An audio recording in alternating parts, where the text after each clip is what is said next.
वो गांव में गिरधारी अपनी बीवी लता और पिता के साथ रहता था।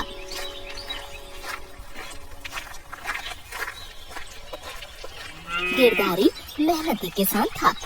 वो खेतों में बहुत मेहनत करता और उस अनाज को बेचकर अपने घर का गुजारा करता था।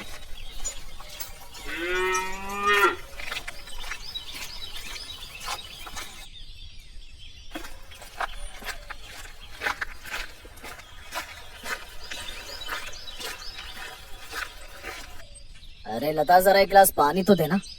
अजी बस अभी लेकर आई। आज तो आपने घर आने में बहुत देर कर दी। हाँ, वो आज खेतों में बहुत ज्यादा काम था इसलिए आने में देरी हो गई। बाबूजी कहाँ दिखाई नहीं दे रहे? जी वो आज बाबूजी की तबीयत कुछ ठीक नहीं थी, इसलिए वो जल्दी खाना खा के सो गए हैं। अच्छा ठीक है, तुम जरा मेरे लिए खाना लगा दो, मुझे बहुत तेज भूख लग रही है। ठीक है जी, आप जाकर अच्छे से हाथ मुंह धो लीजिए, मैं अभी आपके लिए खाना लगा देती हूँ। थोड़ी देर बाद गिरधारी और लता खाना खाते हैं और फिर सोने के लिए चले जाते हैं।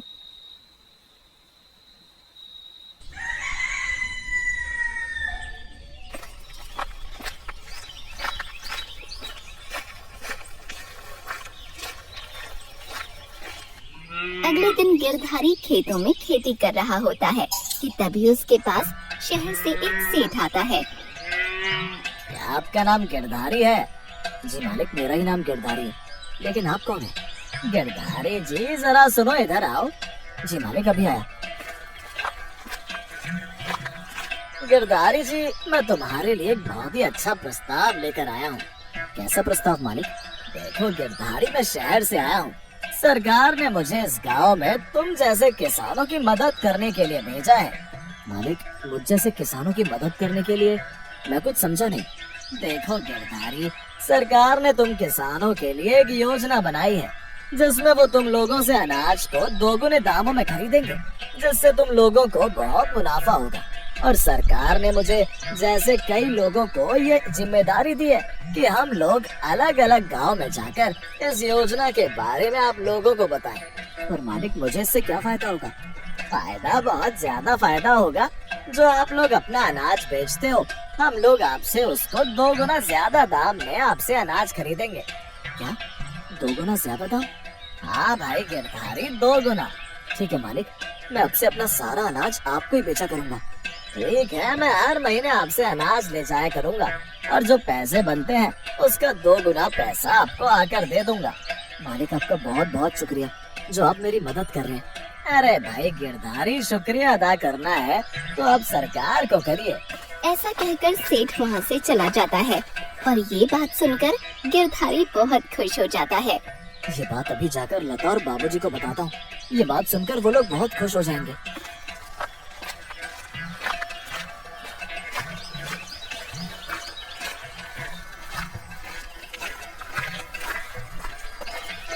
अरे बाबूजी, बाबूजी कहाँ हैं आप? लता, कहाँ हो तुम? अरे कोई है क्या घर में? अजी क्या हुआ? आप ऐसे चिल्ला क्यों रहे हैं? क्या हुआ? अरे अरे क्या हुआ बेटा, तू ऐसे चिल्ला क्यों रहा है? सब ठीक है ना? क्या हुआ जी, बताओ ना, मेरा दिल बहुत घबरा रहा है। क्या हुआ है?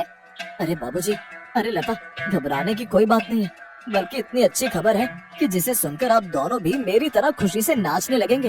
अरे तो बेटा बता, क्या हुआ? हमें भी बता, ऐसी कौन सी बात है जिससे हम लोग भी खुश हो जाएंगे।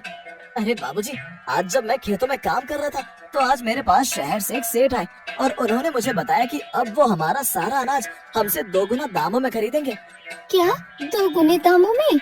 हाँ लता, 2 गुना दामों में। हाँ बेटा, आज ये बात मुझे राजन ने भी बताई थी कि हमारे गांव में कोई शहरी सेठ आए हैं और वो हमें हमारे अनाज के 2 गुना दाम देंगे।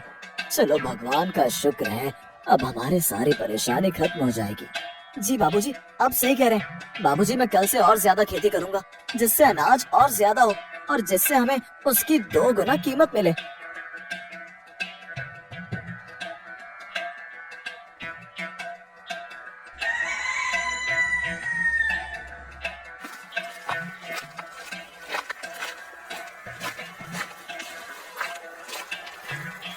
गिरधारी अगले दिन से ही खेतों में और ज्यादा मेहनत करने लगता है।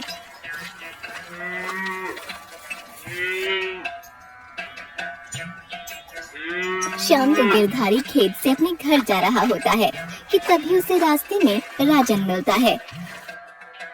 और गिरधारी, क्या हाल है? भाई ठीक है, तुम बताओ। और खेतों में अब की बार अनाज की फसल कैसी हो रही है? हाँ भाई, सही चल रही है। और तुम बताओ? यार वैसे सरकार ने हमारे लिए ये बहुत अच्छा किया है कि वो हमें हमारे अनाजों का दाम दोगुना देंगे। हाँ यार, तू सही कह रहा है। हमारी जो भी परेशानी होगी अब वो खत्म हो जाएगी। चल अब घर चलते हैं, हमारे घर वाले हमारा इंतजार कर रहे होंगे।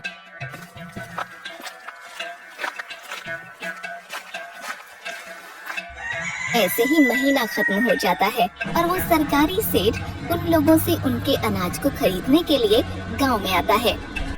गांव के सारे किसान अपना अपना अनाज लेकर खड़े हो जाते हैं। चलो आप सब अपने अपने अनाज की बोरी गिनवा दो, मैं फिर आप सबको आपके अनाज के 2 गुने पैसे दे दूंगा। सभी किसान सरकारी सेठ के साथ आए आदमी को अपने अनाज की बोरियां गिनवाते हैं और वो सरकारी सेठ सब किसानों को उनके अनाज के 2 गुना दाम दे देता है। भाइयों, आप सभी को आपके अनाज के दाम सही मिले हैं ना? मालिक, आपका बहुत बहुत शुक्रिया।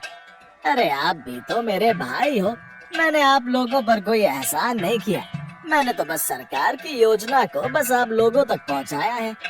गांव का सरपंच आकर सरकारी सेठ से बोलता है। सेठ जी, आपने जो ये हमारे गांव के लिए किया है इसका बहुत बहुत शुक्रिया। सरपंच जी, ये तो मेरा काम है। अरे सेठ जी, हम चाहते हैं कि आप हमारे साथ यहीं इस गांव में रहें। हाँ सरपंच जी, मैं आपसे यही कहना चाहता था कि मुझे यहाँ गांव में एक दफ्तर खोलने के लिए घर की जरूरत होगी। सेठ जी, मैं आपके लिए अभी इस गांव में घर का इंतजाम करवाता हूँ। फिर सरपंच अपने आदमी से बोलकर सेठ के लिए एक घर का इंतजाम करवाता है। तो सरकारी सेठ वहीं उन लोगों के साथ उसी गांव में रहने लगता है। लता, लगता है हमारे गांव पर भगवान की बहुत कृपा है। जभी तो भगवान ने हमारे गांव में सरकारी सेठ जी को भेज दिया। देखिए, पता नहीं क्यों मुझे ये सरकारी सेठ जी ठीक नहीं लग रहे हैं। ठीक नहीं से तुम्हारा मतलब क्या है? देखिए जी, मुझे इन सरकारी सेठ पर विश्वास नहीं हो रहा है। लता, तुम्हारा दिमाग तो खराब नहीं है जो तुम इतने अच्छे इंसान को गलत समझ रही हो। आज के बाद मैं उनके बारे में कुछ गलत नहीं सुनना चाहता हूँ, समझी तुम? देखिए, आप मुझे गलत समझ रही हैं। आप ही सोचिए ना कि सरकार ने ये योजना निकाली और किसी अखबार और टीवी पर इसकी कोई खबर नहीं। आपको नहीं लगता कि ये धोखेबाज है? मैं बस ये चाहती हूँ कि आप इस सरकारी सेठ पर भरोसा न करें। ये सुनकर गिरधारी गुस्से में उठकर वहाँ से बाहर चला जाता है। ऐसे ही एक महीना बीत जाता है और फिर गांव के सभी किसान उस सरकारी सेठ के दफ्तर के बाहर अपने अपने अनाज को लेकर पहुंच जाते हैं।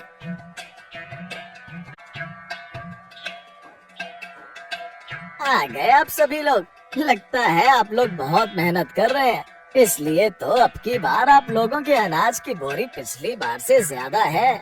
हाँ मालिक, इस बार हम लोगों ने बहुत ज्यादा मेहनत की है, जिससे हमें हमारी मेहनत के पैसे ज्यादा मिले। हाँ जी, आप लोगों को आपकी मेहनत के पैसे जरूर मिलेंगे। वो सरकारी सेठ का आदमी सबके अनाज की बोरियों को गिनता है और फिर सरकारी सेठ सबको उनके अनाज की बोरियों के हिसाब से पैसे दे देता है।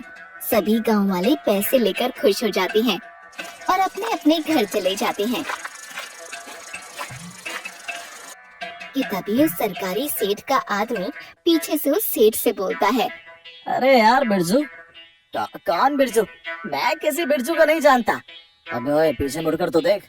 अबे यार, तूने तो मुझे डरा ही दिया। हाँ बोल, क्या हुआ है? और तुझसे कितनी बार बोला है कि मुझे बिरजू मत बोला कर। तुझे पता है ना कि इस नाम से पुलिस ने मेरे नाम पर वारंट निकाला हुआ है। अरे हाँ, मुझे पता है। मैं तो बस ये बोल रहा हूँ कि जो हमारे पास पैसे थे वो खत्म होने वाले, और तू कब तक इन मूर्ख लोगों को अनाज के 2 गुने दाम देकर अपना नुकसान करवाएगा? तो बस अब देखता जा, जितना मेरा नुकसान हुआ है देखियो मैं इन लोगों से उसका 10 गुना वसूल करूंगा। सरकारी सेठ कोई सरकार की तरफ से नहीं आया था। इसका नाम बिरजू है और ये एक बहुत बड़ा ठग है जो हर गांव में जाकर वहाँ के सीधे साधे किसानों को ठगता है। पिताजी, मैं सोच रहा हूँ कि इस बार ज्यादा खेती करने के लिए मैं सेठ धनीराम से कुछ उधार पैसे ले लूं। जब हमें अनाज का 2 गुना पैसा मिलेगा तब मैं धनीराम को उसके पैसे वापस दे दूंगा। देखिए, आप ज्यादा लालच मत कीजिए। हमें जितना मिल रहा है हम उसमें ही बहुत खुश हैं। और वैसे भी आपको पता है कि सेठ धनीराम बिना गिरवी रखे किसी को भी पैसे नहीं देता, और हमारे पास तो गिरवी रखने के लिए कुछ भी नहीं है जो हम धनीराम सेठ को देंगे। अरे, मैं सोच रहा हूँ कि क्यों ना मैं धनीराम सेठ के पास अपने खेत गिरवी रख दूं। बेटा, तू ऐसा मत कर। हमारे पास खेतों के अलावा और कुछ साधन नहीं है कमाने का। तू इतना लालच मत कर। जितना हमें मिल रहा है हमें उसी में खुश रहना चाहिए। पिताजी, जब भगवान हमें पैसे कमाने का मौका दे रहे हैं तो मैं इसे कैसे अपने हाथ से जाने दूं? आप ही सोचिए, जब हमें ज्यादा पैसे मिलेंगे तो हम अपने इस घर की मरम्मत करवा लेंगे, और फिर लता, तुम भी घर के खर्चे अच्छे से पूरे कर सकोगी। देखिए, मैं अब भी कह रही हूँ कि मुझे ये सरकारी सेठ कुछ ठीक नहीं लग रहा है।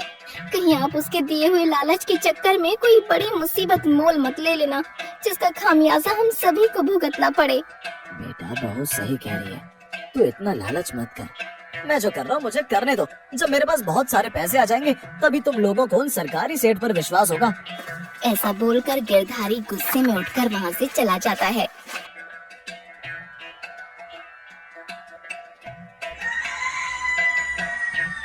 अगली सुबह गिरधारी धनीराम सेठ से उधार पैसे लेने के लिए उसके पास अपने खेतों के कागज लेकर जाता है। सेठ जी, मुझे 1 महीने के लिए कुछ पैसों की जरूरत है। हाँ भाई, तने तो पता है कि मैं बिना गिरवी रखे किसी को पैसे ना दूं।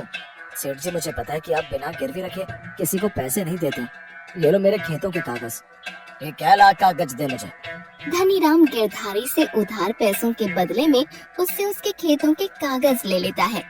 ले भाई गिरधारी पैसे, और ध्यान रखियो कि अगर तूने अगले महीने मुझे पैसे वापस ना दिए तो ये खेत मेरे हो जाएंगे। सेठ जी, इसका मौका ही नहीं आएगा। मैं अगले महीने आपको आपके सारे पैसे देकर अपने खेतों के कागज आपसे ले जाऊंगा। ठीक है भाई, लेकिन मेरी इस बात का ध्यान रखियो। गिरधारी धनीराम से उधार पैसे लाकर उन पैसों से एक और खेत उधार ले लेता है और उन खेतों में कड़ी मेहनत से खेती करता है। और सारे गांव के किसान भी इसी तरह से खेती करते हैं। धीरे धीरे समय बीतता जाता है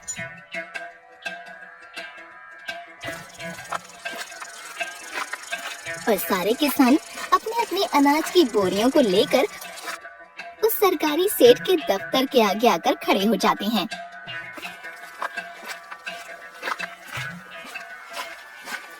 देखिए, आप सब अपने अपने अनाज की बोरियां गिनवा दीजिए, क्योंकि सरकार की तरफ से अभी पैसे नहीं आए। जैसे कल पैसे आएंगे मैं आप सभी को दे दूंगा। सभी गांव वाले उस सरकारी सेठ की बातों में आ जाते हैं और कल के लिए हाँ कर देते हैं। ठीक है साहब, ठीक है, हम सब कल आते हैं। सभी लोग अपने अपने घर चले जाते हैं। अरे बिरजू, अब क्या करना है इस अनाज का? अबे करना क्या है, इसे फटाफट ट्रक में रखो और यहाँ से रफू चक्कर होते हैं। सेठ के आदमी सारी बोरियां ट्रक में रखकर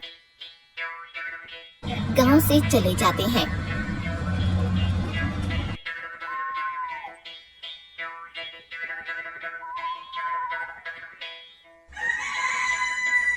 और अगले दिन सभी गांव वाले सरकारी सेठ के दफ्तर के बाहर आकर देखते हैं कि उस दफ्तर पर ताला लगा हुआ है। अरे ये यहाँ ताला कैसे लगा हुआ है? ये सरकारी सेठ और उनके वो आदमी कहाँ गए?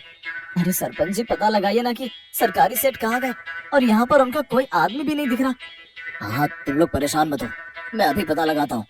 सरपंच अपने आदमी से बोलकर दफ्तर के दरवाजे पर लगे ताले को तोड़वाता है और फिर सरपंच और उसके आदमी उस कमरे में जाकर देखते हैं तो हैरान हो जाते हैं। अरे भाई, ये क्या? यहाँ तो अनाज की एक भी बोरी नहीं है, और यहाँ पर तो उस सरकारी सेठ का कुछ सामान भी नहीं है। पूरे गांव के लोग इस बात से परेशान हो जाते हैं कि आखिर सरकारी सेठ और उसके आदमी एकदम गायब कैसे हो गए। ऐसे ही पूरे गांव में शोर मच जाता है कि तभी लता गिरधारी से कहती है, देख लिया आपने, मैंने आपसे कितना कहा था कि वो सरकारी सेठ ढोंगी है, लेकिन आपने मेरी कोई बात नहीं मानी।